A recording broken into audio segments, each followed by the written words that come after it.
Ok, estamos de volta com o Boa Noite Rio Branco, aqui na sua TV Rio Branco, Canal 8, SBT. Mais uma vez, obrigado pela sua audiência, você que sempre nos prestigia na capital e também no interior. Tenho o prazer de conversar agora com Janes Peteca. Ele foi presidente fundador da Associação dos Agentes Penitenciários do Acre. E agora se prepara para fundar outra entidade. Seja bem-vindo, Janes. Tudo bem? Tudo bom. Janes, qual é a nova entidade? É a Associação dos Servidores Públicos e Privados do Estado do Acre. Só que a gente vai, não vamos cometer os erros que a gente cometeu no passado, né? Que é através dos erros que você conserta algumas coisas, Muniz. Claro. O que a gente está tentando? Fazer uma associação para essas pessoas que são, mais na parte médica, né? Que a gente vê os servidores, os trabalhadores públicos, sem nenhuma, como se diz, um amparo do Estado, do Sistema Único de Saúde. A gente vai começar com 10 médicos, cardiologista, pediatra, ginecologista, e parte jurídica mais essa associação, para a gente dar um apoio para essas pessoas. Por exemplo, aquelas pessoas que estão trabalhando no comércio, que às vezes não tem um plano de saúde, a gente vai pegá-las e trazer para a associação para dar esse apoio. Aí eu te pergunto, esses médicos todos que a gente vai estar, sem contar também laboratório que custa uma média de R$500 um exame, a gente vai fazer pela associação R$50, ressonância magnética também com 50% de desconto, isso tudo para os trabalhadores da iniciativa privada e pública. Eu sei. Quando deve? Ainda esse ano? A gente está preparando toda a documentação, ata de fundação, estatuto, toda a situação para a gente colocar em prática já, até dia 22 de dezembro, a gente vai estar já praticamente já operando já. Nós já estamos conversando já com os médicos, conversando com o laboratório, conversamos também com a nossa banca de advogado. Toda essa situação já está tudo, como diz no linguagem da polícia, está tudo em QAP, está tudo ok. Mas, Janes, a Associação dos Agentes Penitenciários, ela cumpriu e acho que cumpre ainda um papel muito importante. Foi um trabalho paralelo ao sindicato, acho que não chegou a usurpar nada e teve um resultado positivo. Por que você acha que houve erros? Não, o erro que teve foi o seguinte, por exemplo, nós, na associação, nós ficamos só naquela parte, toda a parte de negociação coletiva, parte de... que era o nosso legado maior, era a parte de recreação, parte de futebol, handebol, essas coisas, enfim, Isso. essas coisas todas, né? E aí a gente entrou Você conseguiu fazer isso, entramos né? no outro viés, o viés de negociação coletiva. E sem contar que nós deixamos, Muniz, né, nessa negociação, o terceiro salário maior do agente penitenciário, o terceiro salário maior do Brasil. Embora não tivesse, de fato, Prerrogativa. um amparo legal para isso, né? Mas chega um momento que você precisa tomar iniciativa, né?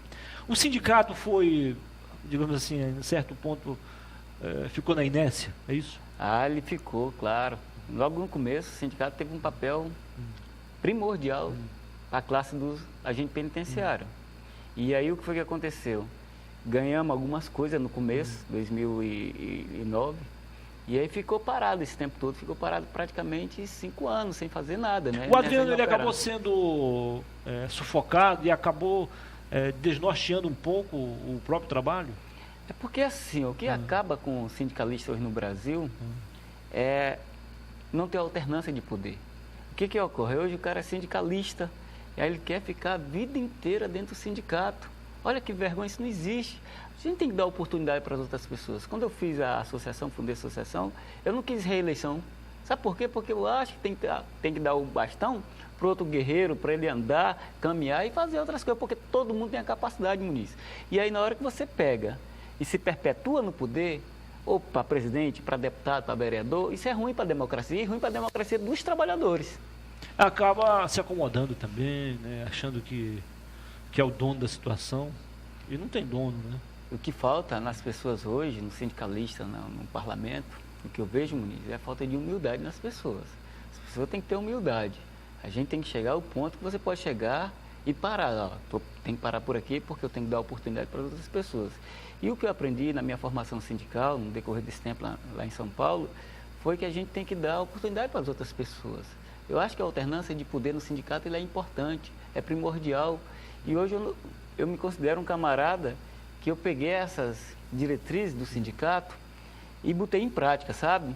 Tudo que eu tenho falado, quando eu vou na frente da casa do governador, vou para frente mesmo discutir a questão de saúde do trabalhador, a questão de salarial do trabalhador, eu visto a camisa. Pode ser qualquer governador que esteja no poder, eu vou estar cobrando, porque eu acho que o sindicalismo no Brasil tem que ser isso, cobrar, não ia entrar no outro viés, sabe? E aí, graças a Deus, Muniz, que eu tenho 20 anos, já fazer 20 anos de movimento sindical na minha vida. Hoje, de maneira alguma, nenhum dos meus parentes, a minha família, ninguém, graças a Deus, não tem cargo. Olha que sou da família bem humilde. Fui menino de rua na minha vida e eu jamais, na minha vida, eu me entreguei para nenhum governo, que seja de direita, de esquerda. E quando eu estava lá também para tirar Dilma Rousseff, eu estava na frente do palácio pegando o microfone para defender a saída dela. E o meu voto, Muniz, entrando só, o meu voto foi para Bolsonaro, porque eu sei que a situação no Brasil está muito ruim, porque agora quem estava discutindo em off... Você foi um dos pouquíssimos sindicalistas que teve coragem de romper com as centrais sindicais. Aliás, você ainda integra alguma central? Não, eu saí por causa dessa situação, sabe? Aí todo mundo quer porque tem que ser Lula, Dilma, isso é errado. Júnior, por que essas centrais sindicais continuam apaixonadas, cegas as lideranças de esquerda? Eu acho que eles não enxergam o que o Brasil inteiro está vendo, é isso? Alguns beberam da fonte do poder. O que é beber na fonte? Cegos. Alguns, tá? Alguns, não são todo mundo, porque tem sindicalista aqui no Acre, nós temos sindicalista também que é porreta, que são bacana. Por exemplo, Marcelo Jucá, Rosana Nascimento, César, esses são sindicalistas da porreta, sabe? E a gente esses sabe. aí não tem partido, não tem partido. Eles vão... Defende a classe trabalhadora. Se você for pegar... eles acabam pagando caro por isso, né? Nós pagamos a Rosana pagou caro, o Marcelo pagou caro, custou o mandato dele. Marcelo tinha uma reeleição tranquila e acabou não acontecendo. Foi um preço alto que ele pagou. Rosana também. Rosana tinha tudo para ser eleita esse ano. Mas ela pagou um preço alto por ter rompido também algumas barreiras. Mas o que eu acho muito vergonhoso, Muniz, é uma situação, por exemplo, sindicalista. Vou para o governo, vou pedir cargo para botar minha família, minha esposa, meus filhos, e aí chegar na mesa de negociação, como eu vi isso, com Carioca, sabe? Isso aí, a gente ia para uma negociação com Carioca, a gente quebrava o pau mesmo lá dentro da sala lá. E aí, uma vez eu estava vendo uma situação que o Carioca pegou e disse, você não tem moral nenhuma para estar negociando aqui não, que o seu filho está no governo. Olha que a mulher botou a rabinha entre as pernas e ficou, sabe? Então, quando eu digo aqui... Você citou aí 3 nomes, eu só estou lembrando agora Rosana e Marcelo. Você citou qual foi o outro? O César do sindicato. O César.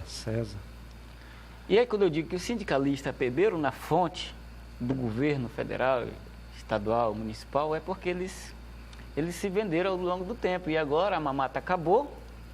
Infelizmente, aí como é que vão ter aquele patrimônio que eles têm? Claro que aqui, por exemplo, eu sou muito... a minha vida é pautada na verdade. E sempre eu tenho as minhas decisões sobre a situação do imposto sindical. Que maravilha ter acabado, sabe? Porque o que a gente se vê lá em São Paulo, Muniz, são sindicalistas podres de rico, com fazenda, hotel, tudo, sabe? Isso aí não é sindicato, isso não é a premissa do sindicato. Isso, sabe o que é isso? É beber na fonte, é fonte de safadeza, isso não existe. Eu acho que sindicalista, ele tem que ter amor à sua classe. E eles não, tem cara que tem, Muniz, lá em São Paulo, que tem 3 pessoas na base que são associados. Sabe quanto é que eles recebiam por mês só do imposto sindical? 18 milhões por ano. E aí, quando você chegar para se filiar ao sindicato, ele chegava, não quero não. E sabotava a mulher, a esposa e filhos associados. Então, graças a Deus, que essa imoralidade do Brasil, esse negócio de imposto sindical acabou. Porque agora o sindicato tem que sobreviver com o dinheiro da arrecadação mensal. É porque agora é opcional e nem todo mundo está optando por pagar automaticamente, né? Só para o pessoal entender, quem é trabalhador sabe, é que nós pagamos anualmente um mês de trabalho para as centrais sindicais. Isso dá rios de dinheiro, né? Agora, nesse particular, em termos estruturais, os governos de esquerda, sobretudo o governo Lula, o Lula deu um apoio importante aos sindicatos, né? Mas cobrou a conta depois, né? Cobrou porque ele deu o apoio, o presidente Lula, na época, aos sindicatos. As centrais. E as centrais sindicais. As federações, confederações. Só que ele teve uma contrapartida disso. Ele não deu porque ele era bonzinho.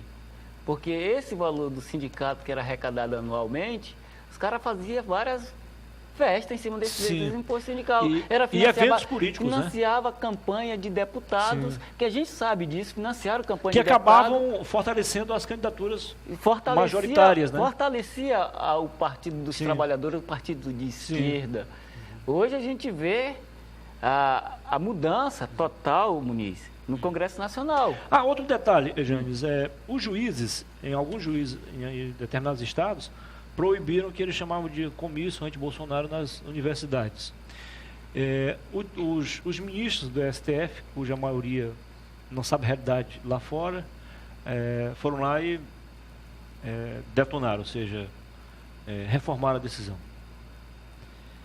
E aí o pessoal diz que, não, como é que é? Como proibir debate nas universidades? Mas não tinha debate. Debate tem que ter opiniões diversas, não é isso? Se não tem uma outra opinião, uma única opinião, não é debate. Então, partindo desse pressuposto, os juízes de primeira instância estavam corretos. Eu queria tua opinião sobre isso. Não, minha opinião ela é totalmente diferenciada, porque eu acho que a universidade, o banco da escola é o canto para você discutir política, para abrir o debate. Eu acho que o debate ele é muito importante. E aí você vai pelo lado. Nós sempre tivemos o debate nas universidades, sempre tive debate também nas escolas, sabe? Aí você proibir isso aí, eu acho meio incoerente. Por que não proibiu logo no começo? Logo no começo do governo Dilma, no governo Lula. E agora, eu acho que a faculdade, continuo achando que a faculdade é o ponto importantíssimo de você abrir o debate com a sociedade, abrir o debate com o acadêmico. Hoje, a gente precisa abrir o debate dentro das universidades, mas eu sou contra fazer política dentro das universidades. Por exemplo, esse é meu candidato. Que há uma diferença entre o debate e a campanha, né? Por exemplo, eu fui candidato, eu tive ética. Eu não entrava nos órgãos públicos de maneira alguma, não entrava dentro do sistema penitenciário, e quando eu ia resolver alguma coisa dentro do sistema penitenciário, eu pegava o meu santinho, guardava e entrava lá dentro, e não pedia um voto para ninguém. Sabe o que é isso? É ética. E aí hoje a gente vê o brasileiro, a maioria do brasileiro, ele não tem ética. Por exemplo, o Bolsonaro, bem claro, cara, ele com 8 segundos, 7 segundos, o cara ganhou a eleição para presidente do Brasil. Sabe por quê? Com os sindicatos, centrais sindicais, federações, confederações, os intelectuais, a maioria dos professores universitários, alunos, todos contra ele. Boa parte dos meios de comunicação, muitos empresários, aqueles mal intencionados, a maioria, não vamos generalizar, mas tinha alguns com eles. E isso sem falar no filho falando abobrinha para um lado, o economista dele, o Paulo Guedes, para o outro, o vice também, ele tinha contornado isso. E às vezes até ele mesmo também acabava falando que não devia, né? E mesmo assim, ganhou a eleição. Quem era o marqueteiro dele?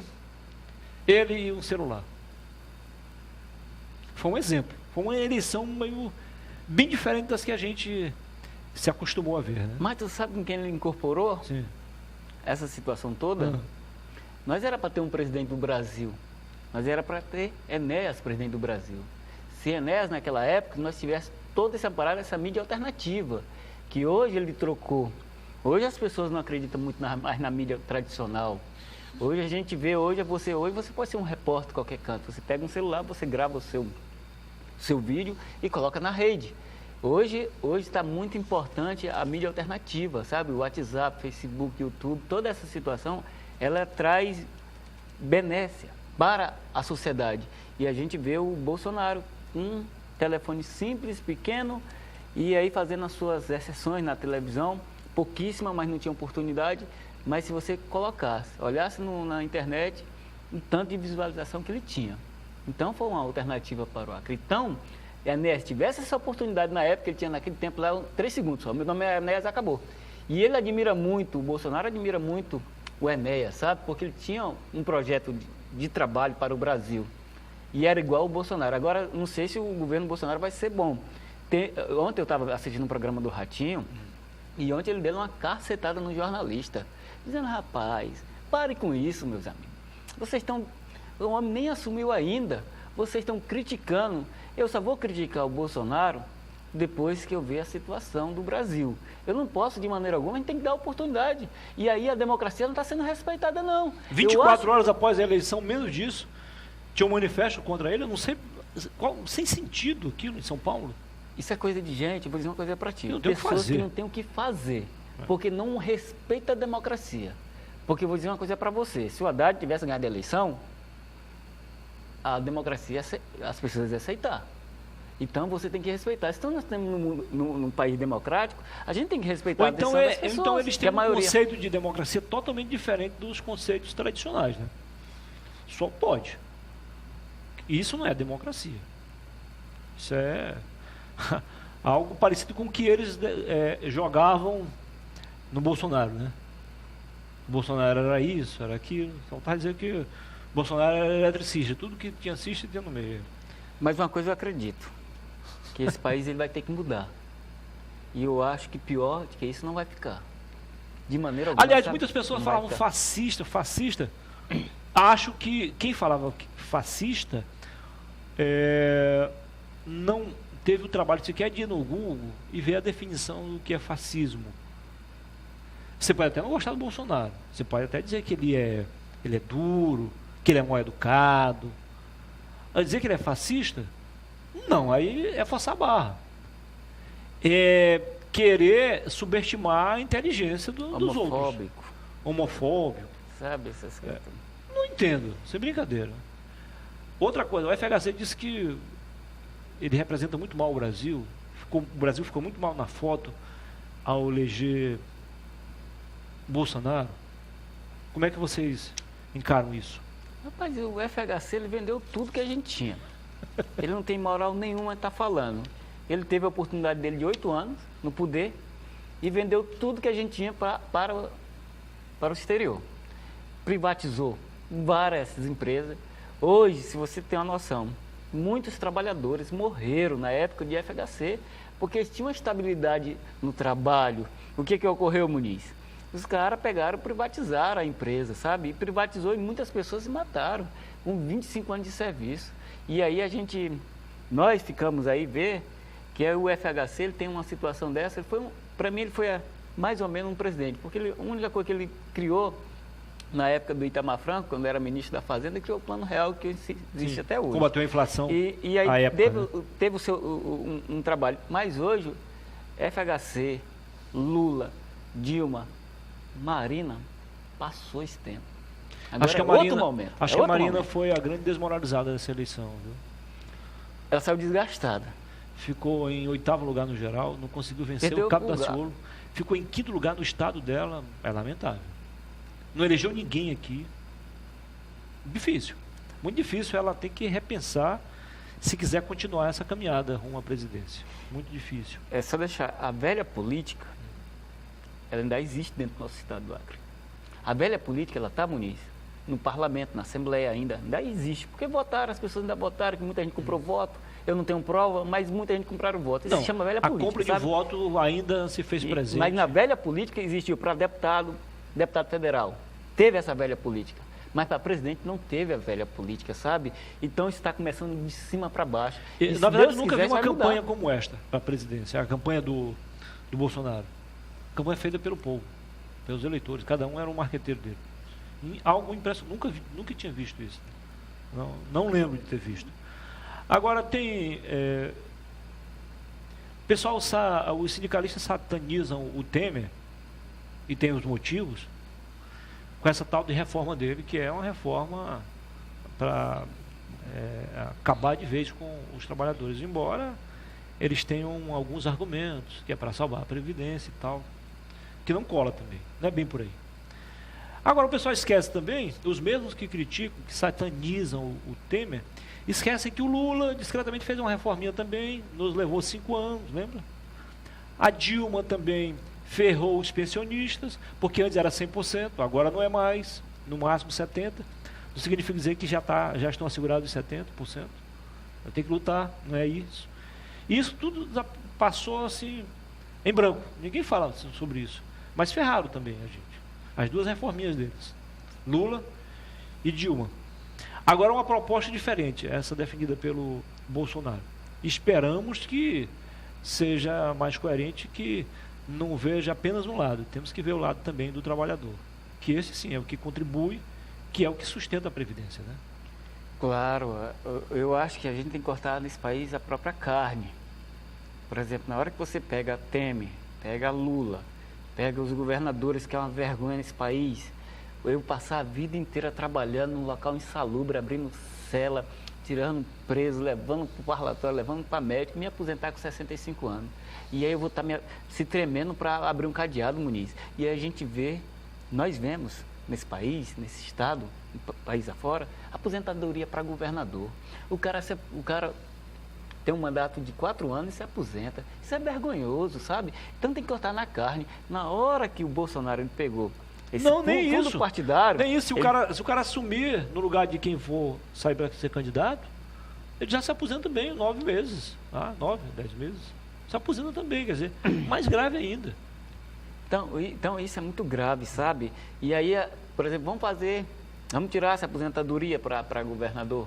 Rapaz, isso é uma dificuldade imensa, sabe? E aí a gente vê os camaradas lá, os bonitos que beberam da fonte do poder.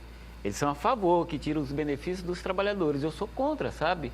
Totalmente contra, para não retirar esse direito deles. Porque os trabalhadores, Muniz, um trabalhador, por exemplo, hoje a gente está aqui nesse programa, agora à noite. Tem muitos trabalhadores que estão, por exemplo, os motoristas de ônibus, estão fazendo um trabalho danado, cobrando, sabe? Dirigindo, sendo assaltado todos os dias, sabe? Em tempo de pegar um tiro na cara, Difícil. Em tempo de morrer. E aí cortar um benefício desse trabalhador, um coletor de lixo que está correndo a noite inteira quando você está dormindo, um trabalhador do saneamento que está trabalhando, um trabalhador da Eletrobras que está a noite inteira olhando se falta energia no bairro e tentando resolver. E aí você tem que ter direito mesmo. E aí é o inverso nesse país. Por exemplo, a gente vê assim a justiça, sabe? Os caras que se aposentam, um salário desiguais para as pessoas, um salário muito alto. E a gente tem que rever essa situação. Claro. Porque se tiver reforma nesse país mesmo, uma reforma trabalhista, tem que ser cortado de dentro da carne, tem que ser cortado no judiciário, tem que ser cortado no governo, tem que ser cortado no parlamento e enfim, nessas áreas que estão muitos caras ganhando muito dinheiro. Muito obrigado, Jandes. Sucesso para ti, tá bom? Obrigado, Muniz. Depois do intervalo eu volto para conversar com o cantor e compositor acreano Sérgio Souto, conhecido no Acre, no Brasil e no mundo. Até já.